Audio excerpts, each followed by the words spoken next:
Hello dear students, I am Sumit sir और मैं लेकर आया हूँ एनालॉग टाइम्स का लेक्चर नंबर 4। ठीक है, एनालॉग टाइम्स के वीडियो लेक्चर्स में हम लोग इसका यूनिट 2 पढ़ रहे थे जिसका नाम था बाइपोलर जंक्शन ट्रांजिस्टर। ठीक है, और ये जो यूनिट 2 है बीजेटी, इसमें हम लोग बीजेटी का पहले इंट्रोडक्शन लिए। ठीक है, और फिर इसके बारे में पढ़े कि बीजेटी क्या होता है, और फिर हम लोग इसका लास्ट लेक्चर में हम लोग इसका बहुत इंपॉर्टेंट हेडिंग कर रहे थे जिसका नाम था कैरेक्टरिस्टिक्स ऑफ बीजेटी। ओके, तो चलिए इतना हेडिंग तो हमारा कंप्लीट हो गया। अब हम लोग जो कैरेक्टरिस्टिक्स पढ़ रहे थे वो हम लोग कॉमन बेस कॉन्फ़िगरेशन में पढ़े थे। ठीक है, आज हम लोग पढ़ेंगे कॉमन एमीटर कॉन्फ़िगरेशन में। ठीक है, तो आज का हमारा हेडिंग रहेगा characteristics of BJT in common ammeter configuration. तो देखिए ये हेडिंग हो गया characteristics of BJT in common ammeter configuration. ये हेडिंग जो है मोस्ट इंपॉर्टेंट है। ठीक है, ये आने वाला हेडिंग है, एग्जाम में बहुत बार ये पूछा गया है और ये पूछा जाता है, और इसका कारण भी है क्योंकि ये जो कॉमन एमीटर कॉन्फ़िगरेशन है ना, ट्रांजिस्टर का प्रयोग मोस्टली इसी कॉन्फ़िगरेशन में किया जाता है। ट्रांजिस्टर का प्रयोग आगे चल के आपको पता चलेगा कि एम्पलीफायर के रूप में किया जाता है। एम्पलीफायर एक डिवाइस होता है जो मैं आगे आपको बताऊंगा। तो एम्पलीफायर के रूप में कॉमन एमीटर कॉन्फ़िगरेशन का ही प्रयोग किया जाता है। अब क्यों इसी का किया जाता है वो सब आपको धीरे धीरे जब आप ये कैरेक्टरिस्टिक्स पढ़ेंगे, कुछ और भी चीज़ें पढ़ेंगे तो समझ में आएगा। लेकिन इंपॉर्टेंट ये है, इतना तो आपको बता दे रहा हूँ कि कॉमन एमीटर कॉन्फ़िगरेशन का कैरेक्टरिस्टिक्स बहुत ज़्यादा इंपॉर्टेंट है, जिसको अच्छे से समझ लीजिए। ठीक है, अब चलिए कैरेक्टरिस्टिक्स का मतलब क्या होता है। ग्राफ कैरेक्टरिस्टिक दो तरह के होते हैं, इनपुट कैरेक्टरिस्टिक्स और आउटपुट कैरेक्टरिस्टिक्स। तो हमें अगर कैरेक्टरिस्टिक्स खींचना है, मतलब ग्राफ खींचना है इनपुट और आउटपुट का। ठीक है, इनपुट कैरेक्टरिस्टिक्स में इनपुट वोल्टेज और इनपुट करंट के बीच ग्राफ रहेगा, आउटपुट कैरेक्टरिस्टिक्स में आउटपुट वोल्टेज आउटपुट करंट के बीच ग्राफ रहेगा। तो जाहिर सी बात है इन ग्राफ को खींचने के लिए हमें वोल्टेज करंट नापना पड़ेगा, इनपुट का भी और आउटपुट का भी। इसके लिए हमें इनपुट साइड में एमीटर वोल्टमीटर और आउटपुट साइड में एमीटर वोल्टमीटर लगाना पड़ेगा। तो पहले हम वो सर्किट बनाते हैं जिसकी मदद से हम कैरेक्टरिस्टिक्स खींच पाएंगे। तो चलिए वो सर्किट ड्रा करता हूँ मैं। तो देखिए कॉमन एमीटर को कॉमन रखना है, तो जिसको कॉमन रखना है उसको नीचे रखेंगे। तो चलिए मैं एमीटर को नीचे रख रहा हूँ और इसका सर्किट बना रहा हूँ। तो देखिए ये हो गया, ट्रांजिस्टर के लिए गोला बना देते हैं, आपको मालूम है। चलिए इधर हो गया बेस, एमीटर को नीचे रखना है, और यहाँ हो गया एमीटर। चलो ये हो गया एमीटर, ये हो गया बेस, और ये हो गया कलेक्टर। ओके, एमीटर में तीर बाहर की ओर दिखाएंगे, एनपीएन ट्रांजिस्टर ही ज़्यादा प्रयोग करते हैं। ठीक है, तो तीर बाहर की ओर हो गया। और यहाँ पे अब हमें करना क्या है कि अच्छा, आपको ये तो मालूम है कि अगर ये तीर बाहर की ओर है तो एमीटर करंट हमेशा बाहर ही निकलता है एनपीएन में, और अगर एमीटर करंट बाहर निकलता है तो कलेक्टर करंट अंदर आता है और बेस करंट अंदर आता है। ये सब मैं आपको पढ़ा दिया हूँ। ठीक है, हो गया। चलिए तो इतने चीज़ें हो गई। इसके बाद हम लोग इस बेस करंट को नापेंगे। ठीक है, तो इसके लिए हम क्या लगा देंगे, हम यहाँ पे लगा देंगे एमीटर। और एक बात का ध्यान दीजिएगा, यहाँ पे हम माइक्रो एमीटर लगा रहे हैं। पिछले टर्न पे कॉमन बेस वाले में मैं यहाँ पे मिली एमीटर लगाया था। इसलिए मिली एमीटर लगाया था क्योंकि वहाँ पे ये जो करंट था ये आई था, आई यहाँ पे आई धारा थी, और आपको मालूम है कि आई धारा तो बहुत सबसे अधिक धारा होती है, तो उसको नाप वो मिली एम्पियर में होता है। लेकिन ये जो बेस करंट है, आपको मालूम है कि किसी भी कॉन्फ़िगरेशन में ट्रांजिस्टर का चाहे कोई सा भी कॉन्फ़िगरेशन हो, आई बराबर आई बी प्लस आई सी होता है, और ये बहुत कम होता है, लगभग आई आई सी के बराबर ही होता है, ये बहुत कम होता है। तो ये माइक्रो एम्पियर में लगभग होता है, इसीलिए हम यहाँ पे माइक्रो एमीटर लगाएंगे इस बार, क्योंकि इस बार इनपुट करंट बेस करंट है आई बी, तो यहाँ माइक्रो एमीटर लगाएंगे।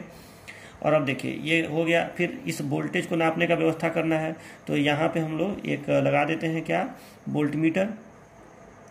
चलो एक वोल्टमीटर लगा देते हैं, और इस वोल्टमीटर जाहिर सी बात है पैरेलल में जुड़ा रहता है। ठीक है, तो वोल्टमीटर पैरेलल में किसके किसके पैरेलल में, बेस और एमीटर। ठीक है, यही तो इनपुट वोल्टेज है। चलो ये हो गया। अब इसके बाद जाहिर सी बात है हमें इस वोल्टेज और करंट को बैरी करना है, तो बैरी करने के लिए हम एक पॉट लगा देंगे, पोटेंशियोमीटर। ठीक है, तो ऐसे इसको कर देंगे। पोटेंशियोमीटर एक वेरिएबल रजिस्टर ही होता है। ठीक है, जिसका कनेक्शन इस तरह से किया जाता है। और फिर यहाँ पे हम लोग बाइसिंग भी तो हमें देना है, तो इधर हम बैटरी लगा देंगे।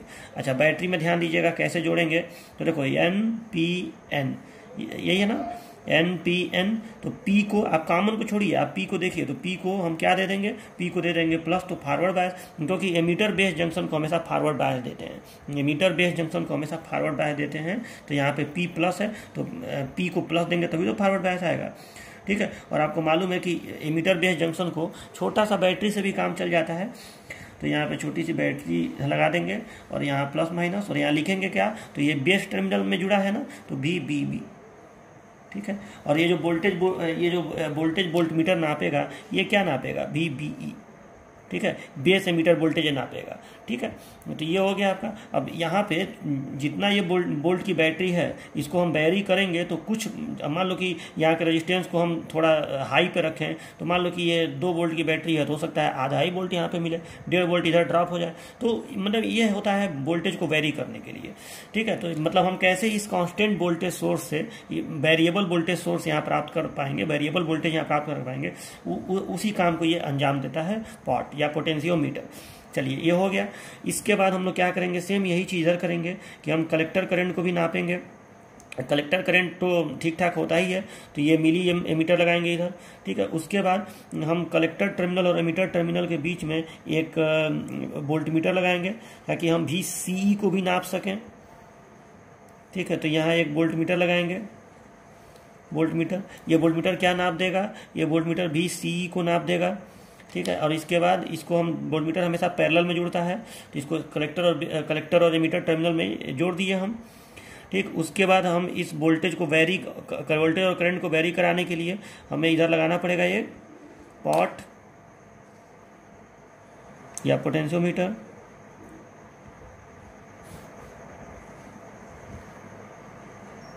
तो देखिए सर्किट दिखने में भले बड़े बड़े होते हैं, अगर आप उसको अच्छे से समझ लेंगे तो आप एग्जाम में बड़े आराम से बिना देखे बना सकते हैं, ठीक है। अच्छा, यहाँ पे बायसिंग बताइए, तो कलेक्टर बेस जंक्शन को हमेशा रिवर्स बायस में रखते हैं, कलेक्टर बेस जंक्शन को हमेशा रिवर्स बायस में रखते हैं। तो चलो ये देखो NPN, तो यन को क्या देंगे तो रिवर्स बायस आएगा, तो यन को प्लस देंगे तो रिवर्स बायस आएगा।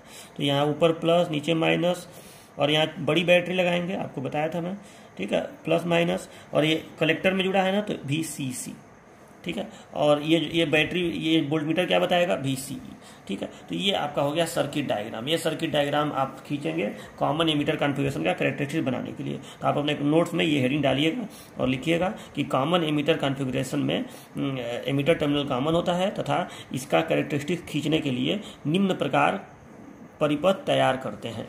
चलो परिपथ फिर बना दीजिएगा, हो गया। अच्छा, इसी को थोड़ा सा मैं आपको अगर रियल फिगर बना के दिखाऊं, मतलब जनरली तो आप एग्जाम में यही बनाएंगे, लेकिन थोड़ा समझाने के लिए मैं आपको अगर रियल फिगर बना के दिखाऊं तो ये ऐसे बनेगा ना। आप बताइए कि ये हो गया NPN ट्रांजिस्टर, ठीक है। यहाँ हो गया एमीटर बेस कलेक्टर है ना, ठीक है। एमीटर नीचे है तो ये एमीटर, ये बेस, कलेक्टर थोड़ा बड़ा होता है, ठीक है। तो ये एमीटर से एमीटर टर्मिनल निकला रहेगा, ठीक है। ये इधर बेस टर्मिनल निकल गया, मतलब जैसे सर्किट ये सिंबल ग्रुप में बना है वैसे ही मैं यहाँ रियल वाला बना रहा हूँ, ठीक है। और कलेक्टर, ताकि मैं थोड़ा समझा सकूँ आपको। और ये जो हो गया, ये हो गया N, ये हो गया P, और ये हो गया N, ठीक है, NPN, ठीक है। ये एमीटर बेस जंक्शन है, ये जो जंक्शन है J1 लिख दे रहा हूँ इसको, एमीटर बेस जंक्शन। और ये J2 जो है, ये जंक्शन जो आपको दिख रहा है कलेक्टर बेस जंक्शन है, ठीक है। और ये देखो हमको इस जंक्शन को फॉरवर्ड बायस देना है, हमेशा emitter base junction forward bias में होता है। तो इसको फॉरवर्ड बायस में देने के लिए P को क्या देना पड़ेगा, प्लस, N को क्या देना पड़ेगा, माइनस। तो यहाँ पे हम छोटी सी वही बैटरी लगाए हैं जो VBB है, ठीक है। यहाँ पर रजिस्टेंस वगैरह लगा के उसी से हम VBE प्रदान किए हैं। तो चलिए ये तो आपको समझ में आ ही रहा होगा। चलो ये हो गया, ठीक है। और उसके बाद हम कलेक्टर और एमीटर के बीच में हम क्या जोड़े हैं, और हमको इसको देना है रिवर्स बायस। तो ये जाहिर सी बात है, इसको रिवर्स बायस देना है, ठीक है। तो ये होना चाहिए प्लस से, और ये होना चाहिए माइनस से, लेकिन ये ऑलरेडी यहाँ प्लस से जुड़ा हुआ है, और इसमें तो इधर आप कनेक्शन हम कर नहीं सकते हैं, हमको तो कनेक्शन यहाँ करना है एमीटर में, क्योंकि कॉमन एमीटर को रखना है। चलो वो तो हम नहीं कर सकते हैं, लेकिन यन को प्लस तो दे सकते हैं ना। तो यन को हम प्लस देंगे, तो देखिए यन को प्लस देंगे और यहाँ बैटरी लगाएंगे इस तरह से। तो अब इधर प्लस हो गया, इधर माइनस हो गया, यही VCC है, VCC यहाँ वाला जो VCC लिखा हुआ है, ठीक है। तो अब देखिए, तो अब यहाँ पे यहाँ प्लस लिखा हुआ है, यहाँ माइनस लिखा हुआ है, ये J1 है, ये J2 है। तो जाहिर सी बात है N को मिल रहा है प्लस, और ये माइनस यहाँ कनेक्टेड है, ठीक है, माइनस यहाँ कनेक्टेड है, इधर से भी ये माइनस यहाँ कनेक्टेड है, तो यहाँ ये ठीक है। तो अब आपको ये समझना है कि कैसे ये रिवर्स बायस इसको मिल जाएगा केवल एक तरफ प्लस कनेक्ट होने से। तो अब ध्यान से देखिए कि ये जो P है ये भी यहाँ प्लस से जुड़ा है और ये जो N है ये भी यहाँ प्लस से जुड़ा है, लेकिन ये हायर प्लस है, ये हायर मतलब इस प्लस की तुलना में ये प्लस ज़्यादा है। ये हो सकता है कि प्लस 12 वोल्ट हो, ये हो सकता है प्लस 2 ही वोल्ट हो, ठीक है। तो ये N यहाँ पे हायर पोटेंशियल पे है और P यहाँ पे लोअर पोटेंशियल पे है, तो जाहिर सी बात है N हायर पे P लोअर पे, तो ये रिवर्स बायस ही होगा, ठीक है। तो इस तरह से इसको रिवर्स बायस मिल जाएगा। तो ये संधि चौड़ी हो जाएगी और ये संधि पतली हो जाएगी, ठीक है। तो ये आपको समझना है। और चलो, तो ये तो रियल डायग्राम हो गया, ठीक है। अब रियल डायग्राम आपको समझ में आ गया, तो अब आपको मैं बताता हूँ इसका कैरेक्टरिस्टिक्स। तो दो तरह के कैरेक्टरिस्टिक्स होते हैं, चाहे कॉन्फ़िगरेशन कोई सा भी हो, कैरेक्टरिस्टिक दो तरह के होते हैं। एक होता है इनपुट कैरेक्टरिस्टिक्स और दूसरा होता है आउटपुट कैरेक्टरिस्टिक्स। तो पहले इनपुट कैरेक्टरिस्टिक्स के बारे में बताएंगे, तो पहले ये बताएंगे ये किसके किसके बीच का ग्राफ होता है। तो आप बताइए, तो इनपुट कैरेक्टरिस्टिक्स, अच्छा पहले ये बताओ, ये कॉमन टर्मिनल एमीटर है, इनपुट टर्मिनल बेस है और आउटपुट टर्मिनल कलेक्टर है। तो इसमें इनपुट करंट कौन होगा, IB, इनपुट वोल्टेज कौन होगा, VBE, आउटपुट करंट कौन होगा, IC, आउटपुट वोल्टेज कौन होगा, VC। तो इनपुट कैरेक्टरिस्टिक्स जाहिर सी बात है इनपुट वोल्टेज इनपुट करंट का ग्राफ होगा, मतलब it is a graph between VBE and IB, ठीक है, यानी base emitter voltage and base current, ठीक है, विथ या व्हेन देखो, जब ये दोनों ग्राफ खींचेंगे तो हम किसको कांस्टेंट रखेंगे। तो मैं आपको बताया था कि जब हम इनपुट वोल्टेज इनपुट करंट के बीच में ग्राफ खींचते हैं यानी इनपुट कैरेक्टरिस्टिक्स, तो आउटपुट वोल्टेज को कांस्टेंट रखते हैं, ठीक, आउटपुट वोल्टेज को। और जब इधर का ग्राफ खींचेंगे तो इनपुट करंट को कांस्टेंट रखेंगे, IB को। तो चलो, अभी इसमें VBE और IB के बीच का ग्राफ होता है व्हेन VC इज कांस्टेंट। चलो, तो ये आपको समझ में आया होगा, व्हेन VC इज कांस्टेंट। ये इसका डिफिनीशन हो गया इनपुट कैरेक्टरिस्टिक्स का। अब ये ग्राफ हमको बस खींच के दिखा देना है। तो चलिए देखिए ये ग्राफ कैसे ड्रा होगा। तो ये ग्राफ यहाँ पे VBE दिखाएंगे, ठीक, VBE, और यहाँ पे हम लोग दिखाते हैं इस जगह पे IB मिली एम्पियर में है, ये बोल्ट में ही है, ठीक है, ये बोल्ट में ही रहता है। चलो, अब यहाँ पे कुछ चीज़ें लिख भी दे रहे हैं, जैसे यहाँ पे 1 2 3 4 हम ऐसे लिख दे रहे हैं, 1 2 3 4, ये मिली एम्पियर, ठीक है। ये IB जो है ना, ये IB माइक्रो एम्पियर में रहेगा ना, IB बहुत कम होता है, ठीक। चलो, माइक्रो एम्पियर में इसका मान हम 10 20 30 लिख दे रहे हैं, ठीक है, 10 micro ampere, 20 micro ampere, 30 micro ampere, 40 micro ampere, ऐसे मान लो, ठीक है। लेकिन माइक्रो एम्पियर में बहुत कम होता है IB, ठीक है, और ये तो बोल्ट में ही रहेगा। चलो, अब देखिए इसका ग्राफ कैसे बनेगा, ठीक है। आप इसको भी देखते रहिएगा, लेकिन समझने के लिए ये सर्किट थोड़ा ठीक रहेगा, तो मैं अभी इसी पे बता रहा हूँ। तो देखिए, सबसे पहले हम क्या करेंगे ग्राफ खींचने के लिए कि VCE के मान को तो फिक्स कर देंगे, कांस्टेंट कर देंगे। मतलब कैसे कांस्टेंट करेंगे, इसको ऊपर नीचे सरका के, और कोई एक वोल्टेज, जनरली शुरुआत में लो वोल्टेज ही रखते हैं। मान लो ये बैटरी अगर 12 वोल्ट की हो तो सपोज डेट हम यहाँ पे 5 वोल्ट करके छोड़ दिए या 10 वोल्ट करके छोड़ दिए, मतलब शुरुआत में एक कोई भी थोड़ा लो वोल्टेज ही रख के छोड़ देंगे। शुरुआत लो से ही कभी करते हैं और छोड़ देंगे, और उसके बाद हम इधर के वोल्टेज को लो से बढ़ाना शुरू करेंगे, मतलब 0 0.1 0.2 ऐसे बढ़ाना शुरू करेंगे और देखेंगे धारा पे क्या असर पड़ रहा है, ठीक है। तो अब हम VBE को बढ़ाते जाएंगे, तो हम लोग ये देखते हैं कि जब ये वोल्टेज, अब कहीं ना कहीं यही वोल्टेज तो बढ़ रहा है, बेस और एमीटर के बीच का वोल्टेज, तो अगर ये वोल्टेज बढ़ता जाएगा तो ये संधि पतली होती जाएगी, ठीक है, क्योंकि ये फॉरवर्ड बायस में है, पतली होती जाएगी, और कभी ना कभी इस संधि का फॉरवर्ड ब्रेकडाउन हो जाएगा, मतलब संधि समाप्त हो जाएगी। और जब समाप्त हो जाएगी तो यहाँ से जितने इलेक्ट्रॉन हैं वो बेस में पहुँचने लगेंगे। अब देखो, जब इलेक्ट्रॉन, इसमें इलेक्ट्रॉन बहुत बड़ी मात्रा में होते हैं मीटर में, इसकी डोपिंग काफ़ी हाई होती है, तो यहाँ से इलेक्ट्रॉन जब बेस में पहुँचेंगे तो आपको मालूम है कि बेस की डोपिंग कम होती है, तो बेस में कम संख्या में होल्स होंगे, ठीक है, कम संख्या में, और बेस पतला भी होता है, तो जो इलेक्ट्रॉन यहाँ पहुँचेगा उनको ज़्यादा समय तो नहीं मिलेगा बेस से रिकम्बाइन होने के लिए, एक तो समय नहीं मिलेगा, और दूसरा ये पतला है तो वैसे भी वो ज़्यादा समय नहीं मिलेगा, और उनकी संख्या भी कम है। तो चलो मान लो कि थोड़े बहुत, फिर भी थोड़े बहुत तो होल हैं जो इनके साथ कंबाइन हो जाएंगे। जब यहाँ पे होल ख़त्म होंगे, जब यहाँ पे होल ख़त्म होंगे, मतलब जब होल और इलेक्ट्रॉन कंबाइन होंगे तो होल भी खत्म होगा, इलेक्ट्रॉन भी खत्म होगा, ठीक है। तो जब एक इलेक्ट्रॉन यहाँ पे कम होगा, मान लो कि इसमें से 100 इलेक्ट्रॉन यहाँ पहुँचे, 100 में से मान लो कि 5 इलेक्ट्रॉन यहाँ कंबाइन हो गए, तो अब तो 95 ही बचे ना। तो वो 95 इलेक्ट्रॉन अब कलेक्टर में प्रवेश करेंगे। कलेक्टर में क्यों प्रवेश करेंगे?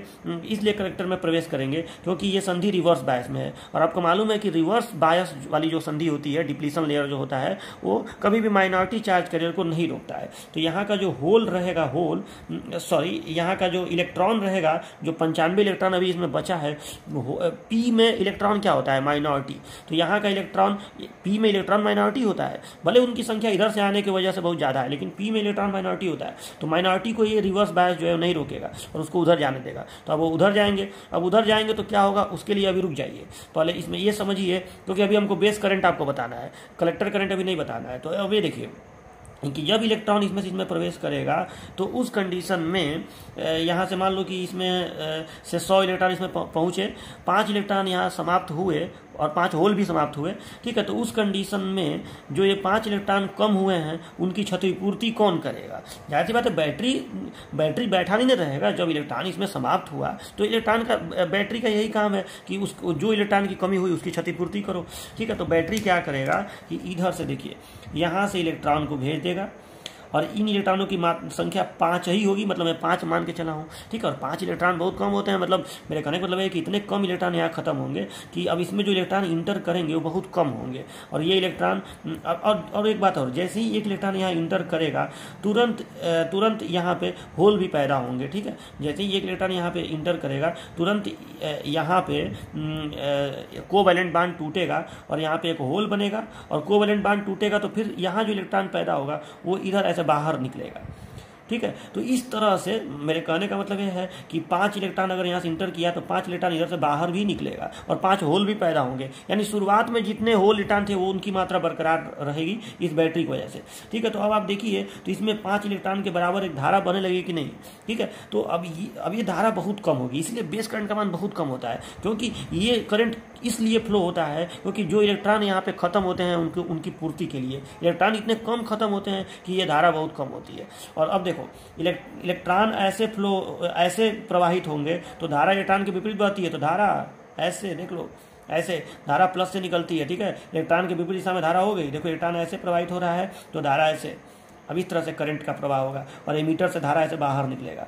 अभी ये जो एमीटर करंट है, अभी जो अंदर धारा जा रहा है बेस करंट, यही अभी एमीटर करंट है अभी, ठीक है। अभी मैं समझिए कि सर तो एमीटर करंट भी बहुत कम होगा, ठीक है। अभी ये बेस करंट जो कम वाला बहुत हल्का सा जो बेस करंट प्रवाहित हो रहा है वही अभी एमीटर बन के बाहर निकल रहा है, ठीक है। चलो, लेकिन अभी ये धारा बढ़ जाएगी, एमीटर वाला नहीं बढ़ेगा लेकिन बेस वाला नहीं बढ़ेगा लेकिन एमीटर वाला बढ़ जाएगा। क्यों? अब उसका कारण देखिए क्या है कि जब ये करंट यहाँ पहुँचे, जब ये इलेक्ट्रॉन 95 इलेक्ट्रॉन जो बचा हुआ इलेक्ट्रॉन है जब इसमें पहुंचेगा तो कलेक्टर में पहुंचेगा, ठीक है। और जब वो इलेक्ट्रॉन कलेक्टर में पहुंचेंगे तो उनको प्लस के पास जाना है, तो जाहिर सी बात है ये इलेक्ट्रॉन यहाँ से, जो ये इनकी संख्या बहुत ज़्यादा है, इलेक्ट्रॉन निकल के और यहाँ पे आने लगेंगे इस प्लस पे, और जब इस प्लस पे आएंगे तो ऐसे करंट अंदर जाने लगेगा, इसी को ना आईसी कहेंगे। और ये धारा ऐसे अंदर जाएगी, ठीक है। यानी ठीक है, इलेक्ट्रॉन तो निकलते ही रहेंगे ना, और इलेक्ट्रॉन यहाँ से, ये जो 95 इलेक्ट्रॉन है कहीं ना कहीं यहाँ से चल के यहाँ गए हैं, तो ये करंट पूरा यहाँ तक इधर आने लगेगा, ठीक है। और ये इलेक्ट्रॉन जो है अब इसमें जो है यही आईसी जो है आके इसमें मिल जाएगा, मतलब कहीं ना कहीं आईसी यहाँ तक आएगा, आईबी इधर से आ रहा है और आईसी और आईबी दोनों मिलके इधर अब आई प्रवाहित होंगे, इसीलिए तो आई बराबर आईसी प्लस आईबी होता है, ठीक है। ये आप जान रहे हैं, ठीक है। और एक बात और कि जैसे ही यहाँ से इलेक्ट्रॉन निकलेगा, मान लो 95 इलेक्ट्रॉन निकला, तुरंत ये जो बैटरी है इधर से उनकी सप्लाई कर देगा, ये बैटरी जो है इधर से इनकी सप्लाई भी करता रहेगा, 95 इलेक्ट्रॉन इधर से भेज देगा, ठीक है। तो 95 इलेक्ट्रॉन मतलब इसमें इलेक्ट्रॉनों का आवागमन इस तरह से हो जाएगा, इलेक्ट्रॉन इस तरह से इसमें प्रवाहित होने लगेंगे और धारा इस तरह से ऐसे प्रवाहित होने लगेगी। तो इसमें आईसी प्रवाहित होगा इस सर्किट में कलेक्टर एमीटर सर्किट में, और बेस एमीटर सर्किट में ऐसे आईबी प्रवाहित होगा। तो आप इलेक्ट्रॉन का भी प्रवाह समझ गए और करंट का भी प्रवाह समझ गए, तो आप कंफ्यूज मत रहिएगा, ठीक है, इसको लेकर। तो अब मैं ये बोल रहा हूँ कि बेस करंट क्यों कम होता है, ये आपको जरूर समझ में अब आ गया होगा। तो देखो, जब हम इस वोल्टेज को बढ़ाएंगे, बेस एमीटर के बीच के वोल्टेज को, तो ये संधि बहुत जल्दी समाप्त हो जाएगी, बहुत कम वोल्टेज पर, लगभग 0.5 या 0.6 वोल्ट, 0.7 वोल्ट के आसपास में समाप्त हो जाएगा। और जब ये समाप्त हो जाएगा तो तुरंत इलेक्ट्रॉन इसमें पहुंचेंगे, तो उस इलेक्ट्रॉन में से कुछ ही इलेक्ट्रॉन यहाँ खत्म होंगे और उनके लिए बेस करंट प्रवाहित शुरू हो जाएगा और बेस करंट का मान कम होता है, ठीक है। और उसके बाद अब देखिए उसके बाद तो मतलब ये ग्राफ इस तरह से पहले ग्राफ बना लें दो, ठीक है। तो ये ग्राफ यहाँ पे लिख दे रहा हूँ, बी का मान 0.2, 0.4, 0.6, 0.8 ऐसे मान लो मैंने लिख दिया, ठीक है। तो अब बेस करंट जो है मान लो यहाँ से शुरू हो गया इस तरह से,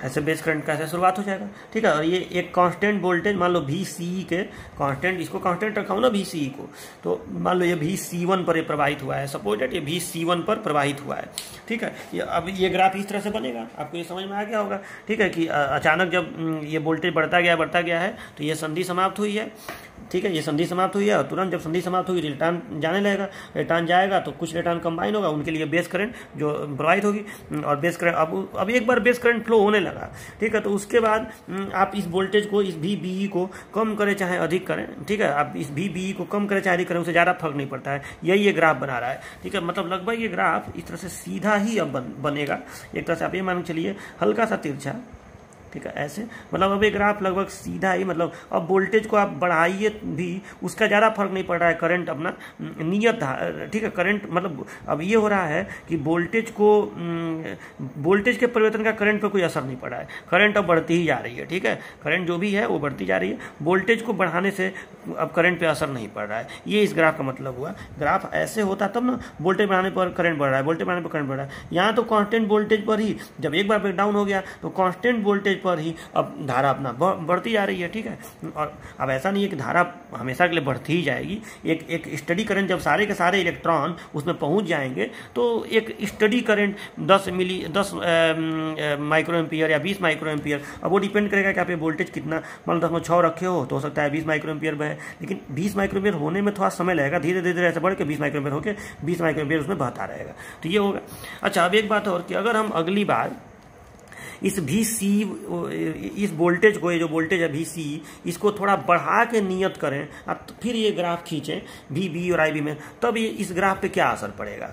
मैं फिर बोल रहा हूँ कि अगर VCE के मान को थोड़ा सा बढ़ाकर अब फिर हम इस VBE और IB के बीच में ग्राफ खींचें तो क्या असर पड़ेगा।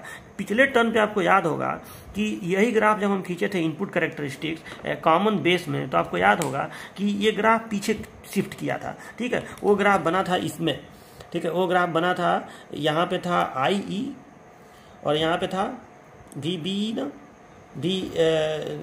EB था, ठीक है, उसमें कॉमन बेस था ना, हाँ, तो VEB था, ठीक है। तो VEB और IE में वो ग्राफ बना था, ठीक है। और उसमें आपको याद होगा कि उसमें भी ग्राफ तो ऐसे ही बना था, लेकिन जब हम VCB के मान को बढ़ा के खींचे थे तो ये ग्राफ पीछे गया था, इसका मैंने आपको कारण भी समझाया था, अगर आपको नहीं समझ में आया तो वीडियो एक बार और देख लीजिएगा, ठीक है। उसमें वोल्टेज बढ़ाने पर VCB के ये ग्राफ पीछे की ओर शिफ्ट करता है, क्योंकि एमीटर करंट बढ़ता है, उसमें एमीटर करंट बढ़ता है, इसलिए ऐसा होता है, तो उसको आप फिर देख लीजिएगा, ठीक है।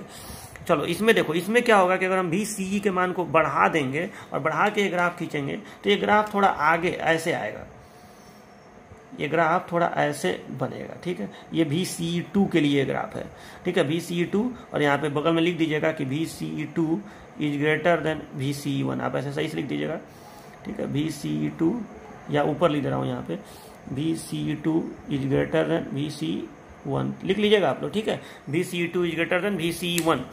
चलो, तो ये हो गया। अच्छा, क्यों ऐसा हुआ है कि उसमें पीछे गया था इसमें आगे गया था, तो देखिए इसमें क्या होगा कि अगर आप VCE के मान को, VCE क्या है, ये इसके उसके बीच का वोल्टेज है, मतलब इस बैटरी का है, ठीक है। तो अगर आप कलेक्टर एमीटर के बीच के वोल्टेज को बढ़ा दें तो जाहिर सी बात है ये रिवर्स बायस और संधि चौड़ी हो जाएगी, और जब संधि चौड़ी हो जाएगी तो उस समय क्या होगा कि आपका बेस की चौड़ाई कम हो जाएगी, और जब बेस की चौड़ाई कम हो जाएगी तो उस समय ये घटना घटने लगेगी कि जब यहाँ पे मान लो कि 100 इलेक्ट्रॉन यहाँ पहुँचे तो उनको कंबाइन होने के लिए अब कम समय मिलेगा, ठीक है। तो अब और कम, जैसे मान लो पहले 5 इलेक्ट्रॉन कंबाइन हो रहे थे तो अब 2 ही इलेक्ट्रॉन कंबाइन हो गए, 3 ही इलेक्ट्रॉन कंबाइन हो गए, यानी कहीं ना कहीं बेस करंट को सेटअप होने में समय अधिक लगेगा, बेस करंट का मान कम हो जाएगा, ठीक है। तो अगर पहले सेम VBE पर अगर 5 इलेक्ट्रॉन कंबाइन हो रहे थे तो अगली बार उसी VBE पर थोड़े कम इलेक्ट्रॉन, 2 ही इलेक्ट्रॉन या 3 ही इलेक्ट्रॉन कंबाइन होंगे अगर आप इस वोल्टेज को इधर बढ़ा दिए तब, ठीक है। यानी बेस करंट सेटअप होने में समय लगा, बेस करंट का मान कम हो जाएगा,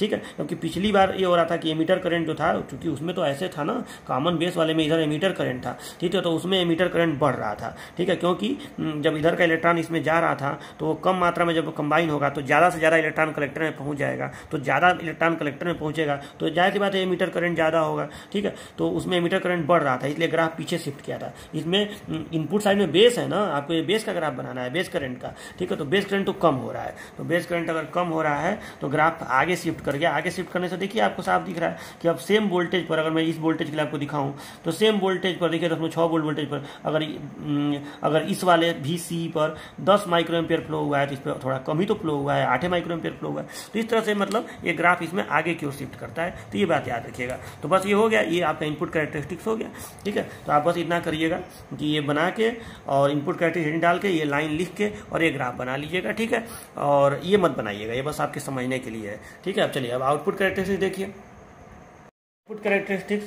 तो इसमें नाम से ही क्लियर है कि ये आउटपुट वोल्टेज आउटपुट करंट के बीच का ग्राफ होगा, यानी output voltage VCE output current IC, मतलब ये कौन सा ग्राफ होगा, ग्राफ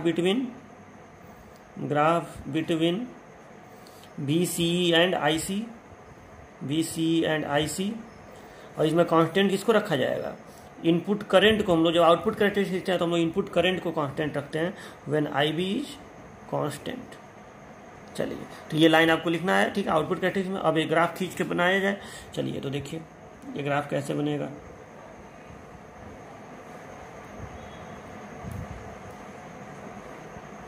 तो देखिए यहाँ पे हम लिखेंगे IB और ये मिली एम्पियर में होता है, ठीक है, और यहाँ लिखेंगे VCE, ये वोल्ट में होता है, इन वोल्ट्स, ये सब जितना हो ग्राफ में लिख देते हैं इन वोल्ट्स, ठीक है, और ये हो गया। अब देखो IB का मान जनरली हम लोग IB का मान भी कुछ लिख देंगे, ठीक है, चलो मान लो इधर IB का ये IC होगा ना, सॉरी ये IC होगा, IC आउटपुट करंट IC है, ठीक है, IC, और ये VCE, ठीक है, तो ये हो गया। चलो मैं इसको 10, 20, 30, 40 ऐसे लिख दे रहा हूँ, ठीक है, ये मिली एम्पियर है। चलो ये आपको समझ में आ रहा होगा। अब देखिए अब हम लोग एक ग्राफ खींचा जाए, ग्राफ खींचने के लिए हम लोग क्या करेंगे, तो हम लोग करेंगे ये कि इस IB को कर देंगे कांस्टेंट, इस IB को कर देंगे कांस्टेंट, और फिर इसको 0 से बढ़ाएंगे। हमारे पास ये सामान है पोटेंशियोमीटर, तो इसको हम 0 से बढ़ाएंगे धीरे धीरे, और फिर IC के मान को देखेंगे, IC के मान पे क्या असर पड़ रहा है, ठीक है, ये चीज़ हम करेंगे। अच्छा IB को कांस्टेंट कैसे करेंगे, तो IB को कांस्टेंट करने के लिए हम इसका प्रयोग करेंगे VBE का, ठीक है। अभी आपको ग्राफ बना था इनपुट कैरेक्टरिस्टिक्स, उसमें आपको दिख रहा था ना ऐसे ग्राफ था, तो VBE का कोई एक मान फिक्स कर देंगे, जिससे एक कोई फिक्स रूप से धारा 10 माइक्रो एम्पियर, 20 माइक्रो एम्पियर, शुरुआत लो से ही करते हैं, तो पहले इसको 10 माइक्रो एम्पियर पर सेट करवा देंगे, उसके लिए जितना VBE चाहिए उतना यहाँ दे देंगे, ठीक है, उतना यहाँ से सेट करवा देंगे, और उसके बाद ये एक जगह धारा सेट हो जाएगी, फिर इसको 0 से स्टार्ट करेंगे और देखेंगे IC पे क्या असर पड़ रहा है। फिर अगली बार थोड़ा सा इसको और बढ़ा के VBE को थोड़ा सा और बढ़ा देंगे, तो IB थोड़ा सा और बड़ा हो जाएगा, फिर उसको छोड़ देंगे, तो IB वही धारा नियत रहेगी IB वाली, और IB धारा नियत रहेगी, और फिर हम ग्राफ खींचेंगे, ठीक है। तो ऐसे हम लोग IB को नियत रखेंगे, यानी ये जो इनपुट करंट है इसको नियत रख के हम लोग ये ग्राफ खींचेंगे। चलो अब देखो, और एक बात ध्यान दीजिएगा कि नियत धारा का मतलब ये हुआ कि जो इलेक्ट्रॉन इसमें से इसमें जा रहे हैं, जो इलेक्ट्रॉन इसमें से इसमें जा रहे हैं, तो उसमें से जो कंबाइन हो रहे हैं उनका संख्या नियत रहेगा, ये याद रखिएगा, उनकी संख्या नियत रहेगी। मतलब 100 में से ये नहीं कि कभी 100 में से 5 कंबाइन हुए, कभी 4 कंबाइन हुए, ऐसा नहीं, क्योंकि जितने इलेक्ट्रॉन कंबाइन होंगे उन्हीं के हिसाब से ये बेस करंट प्रवाहित होता है, ठीक है। तो 100 में से अगर गए तो मान लो कि 5 कंबाइन हो गए, तो 5 के बराबर धारा इसमें बहने रहेगी, अब उतना ही बहती रहेगी, उतना ही बहती रहेगी, उतना ही बहती रहेगी, ठीक है। चलो तो ये हो गया। अब देखिए, तो अब हम क्या करेंगे कि मान लो IB कांस्टेंट है, यानी 100 में से इलेक्ट्रॉन गए, 5 कंबाइन हुए, 95 बचे, अब 95 यहाँ जाएंगे, वो इधर बाहर निकलेंगे, जब बाहर निकलेंगे तो यहाँ से 95 के लिए कलेक्टर करंट अंदर आएगा, ठीक है, और आपको मालूम है कि ये इधर से कलेक्टर करंट अंदर आएगा 95 इलेक्ट्रॉनों वाला, और 5 इलेक्ट्रॉनों वाला बेस करंट इधर आया। ये 5 और 95 बस मैं एक संख्या आपको समझाने के लिए बोल रहा हूँ, ये कुछ भी हो सकता है, रियल में इलेक्ट्रॉन करोड़ों में होते हैं, ठीक है। तो 95 वाला धारा इधर आया, 5 वाला धारा इधर आया, ठीक है, तो 100 वाला धारा बन गया, ठीक है, और 100 वाला धारा अब इधर आया, तो IE 100 एम्पियर 100 इलेक्ट्रॉन वाली धारा होगी, मतलब फुल करंट होगा, इन दोनों का योगफल ये होगा, ठीक है, IE, ठीक है। और हमें ग्राफ बनाना है IC में और इसमें VCE में। तो चलिए देखिए क्या होगा, अब ये शुरुआत हम यहाँ से कर रहे हैं ना कि पहले IB का मान, जो मैं बोल रहा हूँ कि IB का मान नियत कर देंगे, पहले मैं IB का मान 0 कर दे रहा हूँ। ठीक है, IB का मान 0। 0 कैसे होगा? तो 0 ऐसे होगा, आपको मालूम है कि VBE का मान अगर आप इससे कम रखें, VBE का मान, तो IB नहीं फ्लो होती है। ठीक है, कट ऑफ वोल्टेज अगर आप कम रखें, मतलब ये संधि समाप्त न हुई हो, तो IB फ्लो ही नहीं होगी। ठीक है, तो पहले हम IB को फ्लो न होने देंगे। और IB न फ्लो होने का मतलब क्या हुआ कि यहाँ से इलेक्ट्रॉन उसमें जा ही नहीं रहा है, और एमीटर से इलेक्ट्रॉन नहीं जाएगा तो कलेक्टर करंट क्या बनेगा? क्योंकि एमीटर से इलेक्ट्रॉन जब इसमें जाता है, कुछ कंबाइन होता है तो IB फ्लो होता है, और फिर वही तो जाके आगे निकलता है तो कलेक्टर करंट प्रवाहित होता है। तो जब यहाँ से इलेक्ट्रॉन इसमें पहुँचेगा ही नहीं तो कोई कलेक्टर करंट नहीं प्रवाहित होगा। लेकिन एक धारा ऐसी है जो प्रवाहित होगी। देखो, अगर यहाँ से इलेक्ट्रॉन इसमें नहीं भी पहुँचा तो भी ये संधि तो रिवर्स बायस में है ना, ये संधि तो रिवर्स बायस में है। ठीक है, ये संधि रिवर्स बायस में है, और जब तक धारा नहीं प्रवाहित हो रही है, जब तक धारा नहीं प्रवाहित हो रही है, कहीं ना कहीं ये भी संधि रिवर्स बायस में ही है। ठीक है, जब तक धारा नहीं प्रवाहित हो रही है तब तक कहीं ना कहीं तो मतलब ये भी संधि अभी डिप्लीशन लेयर बनाई हुआ है, और ये तो डिप्लीशन लेयर और चौड़ा हो ही जाएगा इसके वजह से। तो मैं ये बोल रहा हूँ कि उस कंडीशन में जब यहाँ से इलेक्ट्रॉन इधर नहीं जाएगा, तो उस कंडीशन में ऐसे करंट का फ्लो, इस तरह से करंट का फ्लो, माइनॉरिटी करंट ऐसे प्रवाहित होंगे। ठीक है, माइनॉरिटी करंट का प्रवाह इस तरह से होगा। ठीक है, तो माइनॉरिटी करंट प्रवाहित होगा, और माइनॉरिटी करंट यानी माइनॉरिटी की वजह से करंट यानी लीकेज करंट।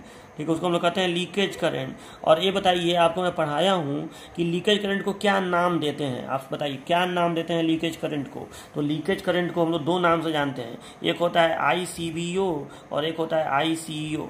इसका फुल फॉर्म क्या होता है? ये leakage current between collector and base with open emitter. Leakage current between collector and emitter with open base.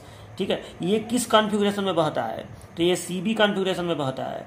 और ये किस कॉन्फ़िगरेशन में बहता है? ये CE कॉन्फ़िगरेशन में बहता है। तो ये कौन सा कॉन्फ़िगरेशन है? CE ही तो है, कॉमन एमीटर। तो यहाँ पे जो लीकेज करंट प्रवाहित होगा वो ICEO होगा। मतलब मैं ये कहना चाहता हूँ कि अगर आप बेस करंट नहीं प्रवाहित कराएंगे, ठीक है, अभी इसको मिटाओ, अगर आप बेस करंट नहीं प्रवाहित कराएंगे तो जो IC होगा, ये जो कलेक्टर करंट होगा, ये बहुत हल्का सा करंट होगा, और वो लीकेज करंट होगा ICEO। ठीक है, ICEO करंट होगा। मतलब आप इधर से बेस करंट नहीं प्रवाहित करा रहे हैं, मतलब एक तरह से आपका बेस ओपन है, ओपन मैंने नहीं प्रवाहित कराना। ठीक है, तो भी कलेक्टर और एमीटर के बीच में एक लीकेज करंट प्रवाहित हो रहा है, जब माना जा रहा है कि बेस खुला है, मतलब leakage current between collector and emitter with open base. ठीक है, तो ICEO प्रवाहित होगा, जबकि कॉमन बेस वाले में ICBO प्रवाहित हुआ था। तो अब ऐसे होगा, और धारा को हल्का सा, जैसे आप जब ये रिवर्स वोल्टेज यहाँ का बढ़ाएंगे तो करंट ICEO जो है, इसको भी 0 से मैक्सिमम होने में थोड़ा समय लगेगा। हालांकि ये बहुत माइक्रो एम्पियर है, बहुत थोड़ा सा ये करंट होता है ICEO।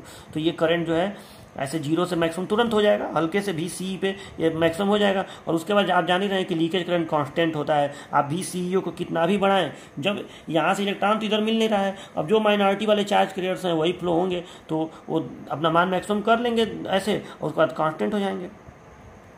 ठीक है, तो ये हो गया, ये इस तरह से करंट का फ्लो होगा।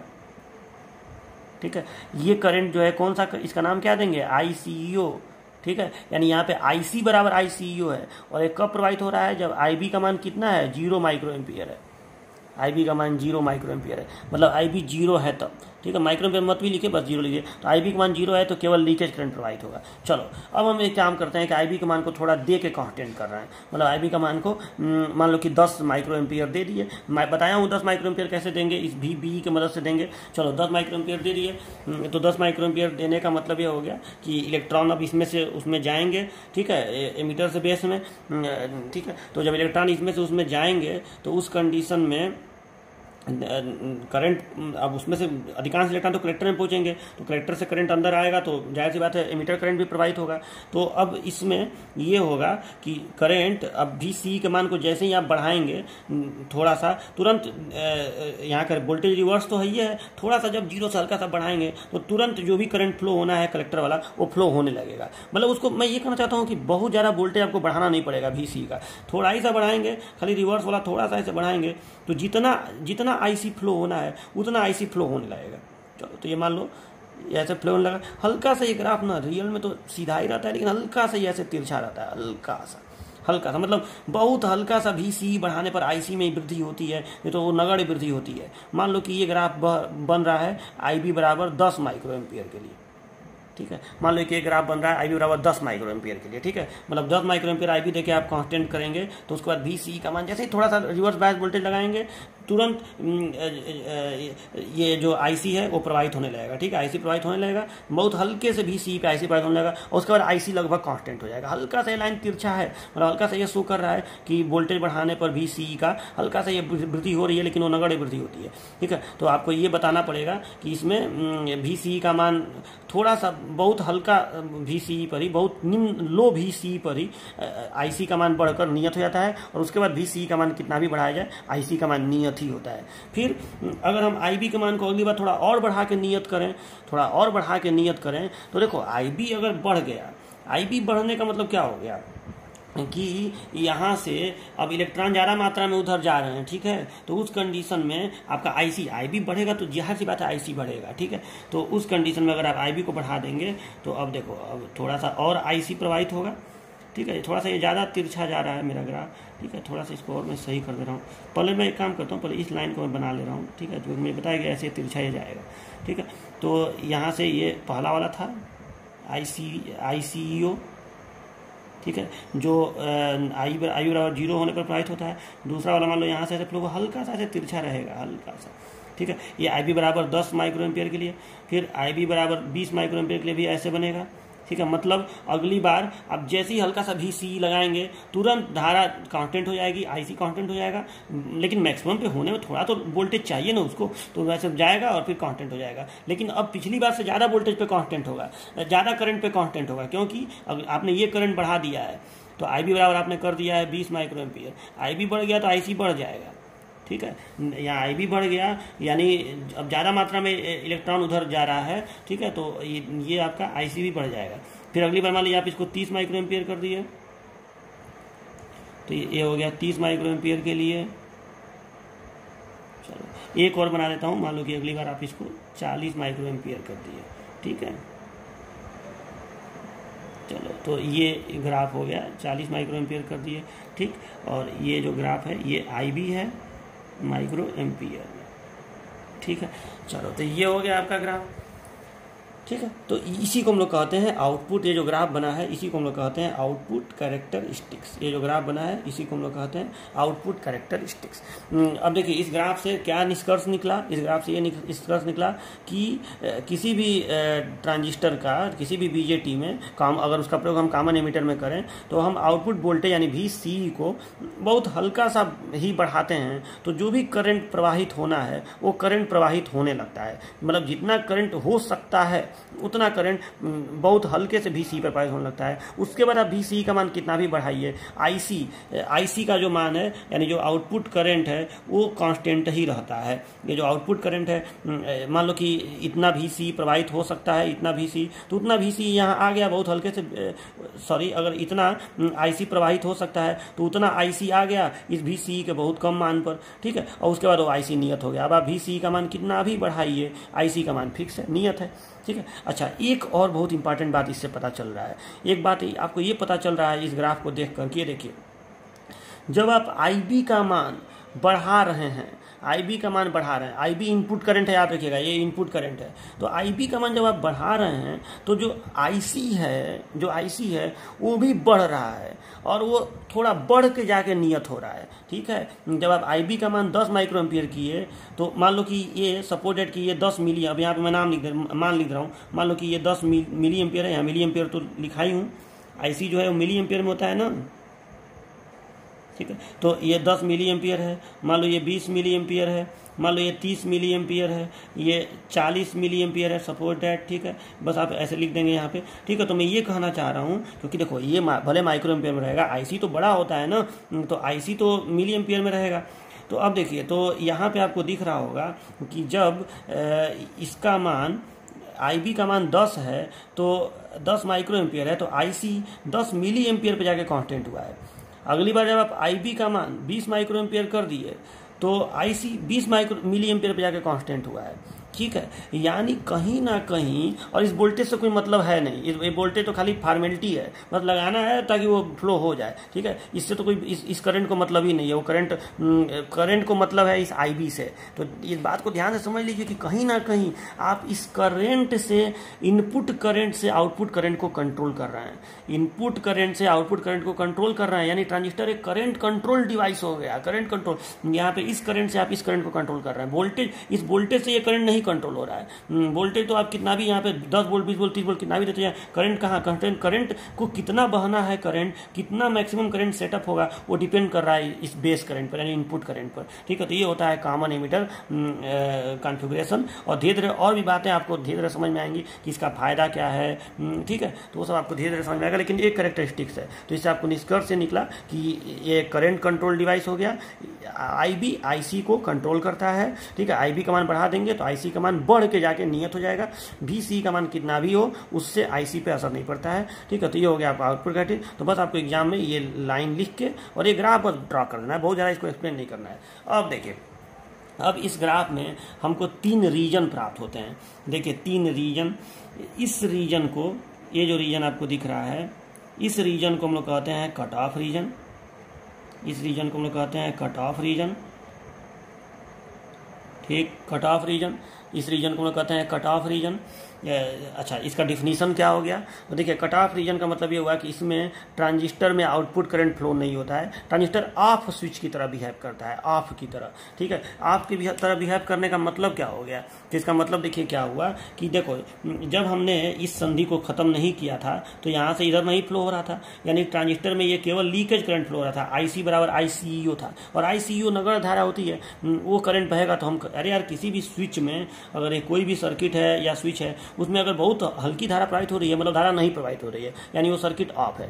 सर्किट ऑन होना मतलब करंट फ्लो होना, तो सर्किट ऑफ है, यानी ट्रांजिस्टर जो है ऑफ स्विच की तरह बिहेव कर रहा है। यानी ध्यान से देखिए, तो अगर हम IB का मान 0 रखें, मतलब इस IB को यहाँ से इंटर न होने दें किसी भी तरह से, तो ये IC भी यहाँ से यहाँ ऐसे प्रवाहित नहीं होगा, ठीक है। मतलब IC भी इधर, अगर IB इधर जाएगा तो IC भी इधर आएगा, और IB IC मिलके इधर IE बन जाएंगे। लेकिन अगर IB इधर प्रवाहित नहीं होगा तो ट्रांजिस्टर का ये करंट नहीं प्रवाहित होगा, यानी इधर से करंट मिलेगा तभी ये करंट इधर से ऐसे प्रवाहित होगा, ठीक है। तो इसीलिए कहीं ना कहीं हम इस सिग्नल से, इस IB से हम लोग इस आउटपुट सिग्नल को कंट्रोल कर ले रहे हैं, ठीक है। ट्रांजिस्टर में धारा प्रवाहित होना है कि नहीं होना है, या ट्रांजिस्टर ऑफ रहेगा कि ऑन रहेगा, ये डिसाइड कर रहा है ये इनपुट करंट, इसीलिए करंट कंट्रोल डिवाइस हो गया, ठीक है। तो ये होता है कट ऑफ रीजन। मैंने कट ऑफ रीजन में ट्रांजिस्टर में IB का मान 0 होता है और आउटपुट करंट इसमें भी 0 होता है, यानी ट्रांजिस्टर ऑफ स्विच की तरह व्यवहार करता है। अगर आउटपुट करंट 0 हो तो ऑफ हो गया, ये ठीक है, हो गया कट ऑफ रीजन। अच्छा, सैचुरेशन रीजन देखिए,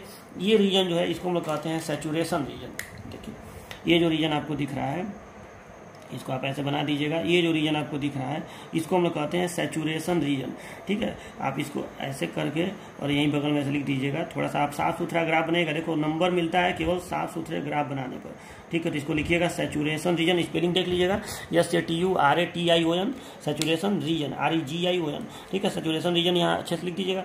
अब ये सैचुरेशन रीजन आप थोड़ा सा ऐसे करके, ऐसे इधर करके लिखिएगा, ठीक है। सैचुरेशन रीजन क्या होता है? तो देखो, इस रीजन में ट्रांजिस्टर ऑन स्विच की तरह व्यवहार करता है, कट ऑफ में ऑफ है, और सैचुरेशन, ठीक है। तो इसको थोड़ा सा याद रखिएगा, सैचुरेशन यानी ऑन, ठीक है। इसमें ऑन रीजन की तरह बिहेव, ऑन स्विच की तरह बिहेव करता है।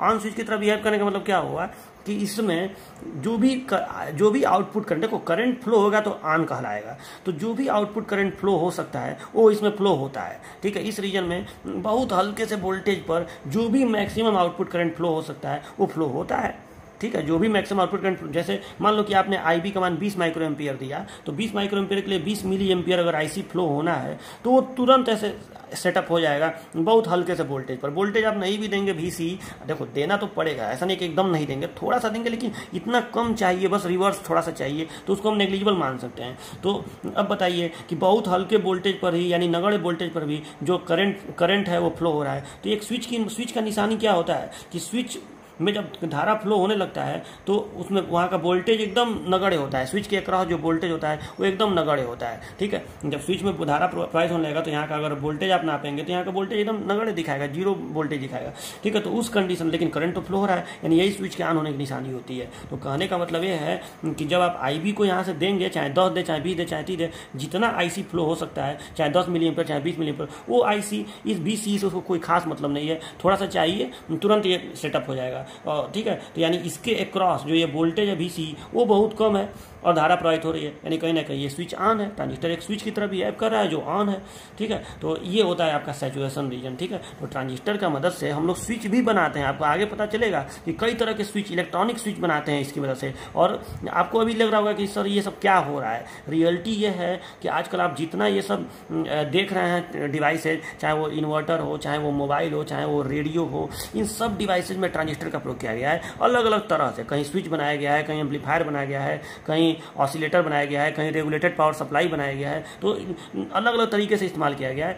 तो उसका पहले बेसिक कॉन्सेप्ट तो आप समझ लीजिए कि क्या होता है, ट्रांजिस्टर कैसे काम करता है। तो आपको ये बात जरूर समझ में आ गया होगा कि यहाँ से जब हम ये सिग्नल इनपुट करंट IB नहीं देंगे तो ये करंट नहीं फ्लो होगा, यानी ऑफ रहेगा, कट ऑफ रीजन में काम करेगा, केवल लीकेज करंट प्रवाहित होगा। और जब यहाँ से धारा देंगे तो ट्रांजिस्टर ऑन हो गया, जितना IC फ्लो होना है उतना IC तुरंत फ्लो होने लगेगा, इस BCS उसको मतलब नहीं है, यानी ट्रांजिस्टर ऑन हो जाएगा। इसी को कहते हैं सैचुरेट होना। सैचुरेट होना नहीं, संतृप्त होना, जो भी उसको होना, जो भी उस करंट उसमें फ्लो होना है वो फ्लो होने लगेगा। उसका वो सैचुरेट हो गया, मतलब मैक्सिमम करंट सेटअप हो गया, सैचुरेट हो गया, ठीक है। तो इस रीजन में वो सैचुरेट हो जाता है, मतलब तुरंत हल्का धारा दिए, तुरंत मैक्सिमम पहुँच के सैचुरेट हो गया, मतलब ठीक है। तो ये सैचुरेशन रीजन आपका कहलाता है। और उसको करंट से कोई मतलब ही, वोल्टेज से कोई मतलब ही नहीं है, ठीक है। तो ये होता है आपका सैचुरेशन रीजन। अच्छा, और एक रीजन और है जिसको हम लोग कहते हैं एक्टिव रीजन।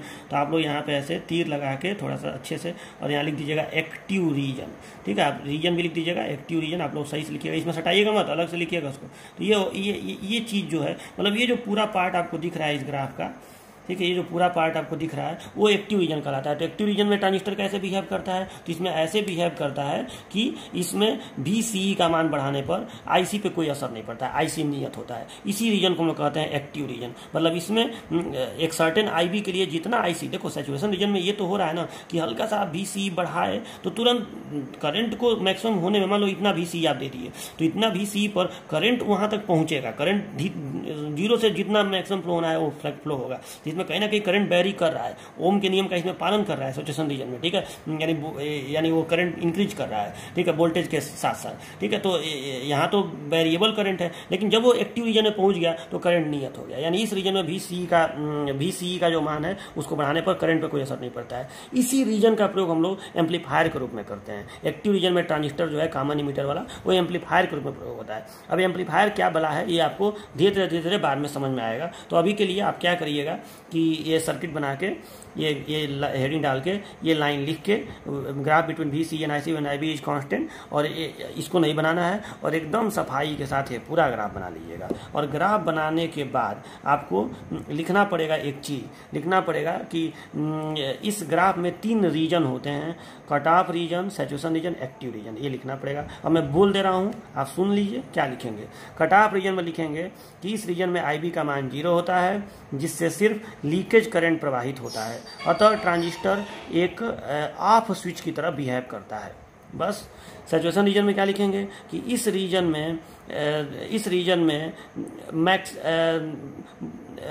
में कलेक्टर करंट का मान बढ़कर मैक्सिमम पे पहुंच जाता है। इस रीजन में कलेक्टर करंट का मान बढ़कर मैक्सिमम पे पहुंच जाता है तथा इस रीजन में ट्रांजिस्टर ऑन स्विच की तरह बिहेव करता है। हो गया। एक्टिव रीजन में क्या लिखेंगे कि इस रीजन में VCE का मान कितना भी बढ़ाया जाए, IC का मान सदैव नियत होता है। इस रीजन में ट्रांजिस्टर एम्पलीफायर की तरह कार्य करता है। बस इतना आप जरूर लिख लीजिएगा। तो ये हो गया आपका आउटपुट कैरेक्टरिस्टिक्स। ओके। अगला हेडिंग है कि parameters of BJT in CE configuration. CE configuration में BJT के कौन कौन से पैरामीटर्स होते हैं, ठीक है। तो देखिए, कॉमन बेस वाले में भी था, 4 पैरामीटर होते हैं ना। कौन कौन होते हैं? इनपुट रजिस्टेंस, आउटपुट रजिस्टेंस, और करंट एम्पलीफिकेशन फैक्टर, ठीक है, या करंट गेन भी बोलते हैं इसको, करंट गेन, और चौथा वोल्टेज गेन। तो ये 4 पैरामीटर होते हैं। तो चारों का डिफिनीशन आपको लिखना है। तो देखिए कितना कितना ये क्या क्या होता है। तो पहला हो गया इनपुट रजिस्टेंस, ठीक है, इनपुट रजिस्टेंस, इसको RI लिखते हैं, स्मॉल RI, ठीक है, इनपुट रेजिस्टेंस। अब ये देखिए इनपुट रेजिस्टेंस क्या होता है, तो ये ग्राफ आपको देखना पड़ेगा एक बार, ठीक है। ये इनपुट कैरेक्टरिस्टिक्स वाला ग्राफ ऐसे बना था ना, ऐसे। तो यहाँ पे देखो, अगर हम डीसी सप्लाई का यूज करेंगे तब तो एक ही मान देखेंगे, लेकिन अगर हम एसी सिग्नल का यूज करेंगे तो हम परिवर्तन देखते हैं ना। तो अच्छा, इनपुट कैरेक्टरिस्टिक्स में कॉमन एमिटर में यहाँ पे क्या आता है, यहाँ पे बेस आता है आईबी, और यहाँ पे क्या आता है, यहाँ पे आता है वी बी ई, ठीक है, वी बी ई आता है। चलो, और इस चीज़ को हम क्या कहेंगे, इस चीज़ को, इसको कहेंगे हम डेल्टा वी बी ई, ठीक है, बेस एमिटर में होने वाला परिवर्तन, और इसको हम कहेंगे डेल्टा आई बी। और कांस्टेंट किसको रखते हैं इस ग्राफ को बनाते समय, वी सी ई को, वी सी ई कांस्टेंट। तो हम इसका डिफिनीशन क्या लिख देंगे, input resistance R I is equal to, it is ratio of delta V B and delta I B when V C is constant. हो गया। चलो, तो ये हो गया इनपुट रेजिस्टेंस, ठीक है। तो इसका लिख दीजिएगा कि बी में होने, लिख दीजिएगा कि वी सी को कांस्टेंट रखकर बी में होने वाले परिवर्तन और आई बी में होने वाले परिवर्तन के अनुपात को इनपुट रेजिस्टेंस कहते हैं, ठीक है। और आपको अच्छी तरह से ये चीज़ दिख रहा होगा कि बी में बहुत हल्का परिवर्तन किया जा रहा है, और आई बी में, मतलब बी में बहुत हल्का परिवर्तन करने पर आई बी में ज़्यादा परिवर्तन हो रहा है, ठीक है। तो ये चीज़ कम है और ये चीज़ ज़्यादा है, तो नीचे का चीज़ ज़्यादा हो तो ये क्या आएगा, छोटा आएगा। यानी ट्रांजिस्टर का, बीजेटी का, पिछले वाले में भी कम ही आया था, इस वाले में भी इनपुट रेजिस्टेंस हमेशा कम ही आता है, ठीक है। इन दोनों में, कॉमन एमिटर में और कॉमन बेस में, दोनों में इनपुट रेजिस्टेंस कम ही होता है। चलो, ये हो गया पहला, ठीक है। अच्छा, इसका रियल मान, एग्जैक्ट मान कितना होता है, कितना ओम, वो मैं आपको एक टेबल बनवाऊंगा जिसमें कॉमन बेस, कॉमन एमिटर का सबका लिखवाऊंगा, तो उसमें आपको एग्जैक्ट वैल्यू इसका बताऊंगा, ठीक है। लेकिन कम होता है इतना आप जानिए। कॉमन बेस थोड़ा सा इसका अधिक होता है, ठीक है। कॉमन बेस हल्का सा अधिक होगा, लेकिन इनपुट रेजिस्टेंस दोनों का कम होता है। अच्छा, आउटपुट रेजिस्टेंस आर ओ, इसको लिख दे रहा हूँ। तो ये क्या होगा, तो आप एक बार आउटपुट कैरेक्टरिस्टिक्स बनाइए। अब देखिए, आउटपुट कैरेक्टरिस्टिक्स किसके किसके बीच का ग्राफ होता है, आईसी और वी सी, ठीक है। और एक कैरेक्टरिस्टिक्स ऐसे बनता है, हल्का सा तिरछा, चलो ऐसे बनाते हैं, ठीक है। तो ये मान लो कि ये डेल्टा वी सी है, चलो इस पे बनाते हैं, ये डेल्टा वी सी है, और ये इतना कम रहेगा कि पता भी नहीं चलेगा, और ये डेल्टा आई सी है, और ये डेल्टा भी सी ई है, और कांस्टेंट इसमें किसको रखते हैं, I B is equal to constant. चलो, तो R O is equal to, it is the ratio of delta V C ई, क्योंकि रेजिस्टेंस हमेशा वोल्टेज अपन करंट होता है, and delta I C when I B is equal to constant. चलो, लिख लीजिएगा, ठीक है। तो ये हो गया इसका डिफिनीशन, ठीक है। अच्छा, तो इसका क्या लिखेंगे कि आई बी को कांस्टेंट रखकर वी सी में होने वाले परिवर्तन और आई सी में होने वाले परिवर्तन के अनुपात को आउटपुट रेजिस्टेंस कहते हैं। इसका मान ज़्यादा होगा, क्यों ज़्यादा होगा, क्योंकि आपको मालूम है कि इसमें तो परिवर्तन 9 के बराबर होता है, यानी ये चीज़ बहुत छोटा है, ये चीज़ आप बढ़ाते जाइए जितना भी करिए, तो ये चीज़ बड़ा है, ये चीज़ छोटा है। तो अगर ये चीज़ छोटा है, हर छोटा है, तो ये जाहिर सी बात है ज़्यादा आएगा, और बहुत ज़्यादा आता है, इसका मतलब किलो ओम, मेगा ओम तक पहुँच जाता है, ठीक है। तो आपको ये भी समझ में आ गया कि कॉमन एमिटर कॉन्फ़िगरेशन में इनपुट रेजिस्टेंस कम, आउटपुट रेजिस्टेंस ज़्यादा। और सच पूछे तो ट्रांजिस्टर का जो नाम ट्रांजिस्टर पड़ा हुआ है, वो इसीलिए तो पड़ा हुआ है ट्रांसफर रजिस्टर, यानी कहीं ना कहीं एक ही सिग्नल को, ये मान लो कि जैसे एक संधि है, तो इधर ये लो रेजिस्टेंस, इनपुट रेजिस्टेंस इसका रेजिस्टेंस है, आउटपुट रेजिस्टेंस इसका रेजिस्टेंस है, ठीक है। तो एक तरफ ये लो रेजिस्टेंस दे रहा है, एक तरफ हाई रेजिस्टेंस दे रहा है, यानी ट्रांसफर रजिस्टर मैं आपको बताया था ना, ठीक है। तो ये होता है आपका। अच्छा, तीसरा पैरामीटर जो बहुत ज़्यादा इंपॉर्टेंट है, इसको मैं अलग से लिख रहा हूँ, मोस्ट इंपॉर्टेंट, करंट गेन या current amplification factor. Current gain, या इसको आप ये भी कह सकते हैं current amplification factor, current amplification factor. अच्छा, पिछले वाले को आपको याद होगा कि पिछले वाला जो कॉमन बेस था उसमें हम लोग करंट गेन को लिखे थे अल्फा, इसमें करंट गेन को किस सिंबल से प्रदर्शित करते हैं, बीटा से, याद रखिएगा, बीटा से प्रदर्शित करते हैं। और करंट गेन क्या होता है, तो करंट गेन हमेशा आउटपुट करंट अपन इनपुट करंट का रेशियो होता है, ठीक है। तो यहाँ देखिए, आई सी आउटपुट करंट और आई बी इनपुट करंट। तो अगर हम डीसी सप्लाई का यूज करें तो हम लिखेंगे beta is equal to IC upon IB, ठीक है, input current upon output current upon input current.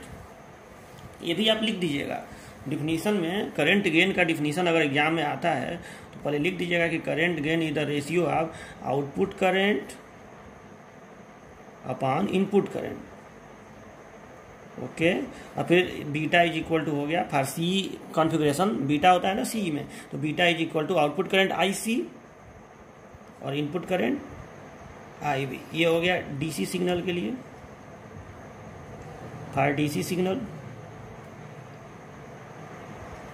ठीक है। और AC सिग्नल के लिए क्या हो जाएगा, तो AC सिग्नल के लिए बीटा बराबर हो जाएगा, हम चेंज AC में परिवर्तन देखते हैं तो डेल्टा IC बटे डेल्टा IB, मतलब IC में परिवर्तन करने पर IB में परिवर्तन करने पर IB में परिवर्तन करने पर IC में कितना परिवर्तन हो रहा है, ठीक है। तो ये हो गया फॉर AC सिग्नल, ठीक है। तो ये आपका हो गया दोनों में बीटा का मान, ठीक है। इसको बीटा DC, इसको बीटा AC आप लिख सकते हैं।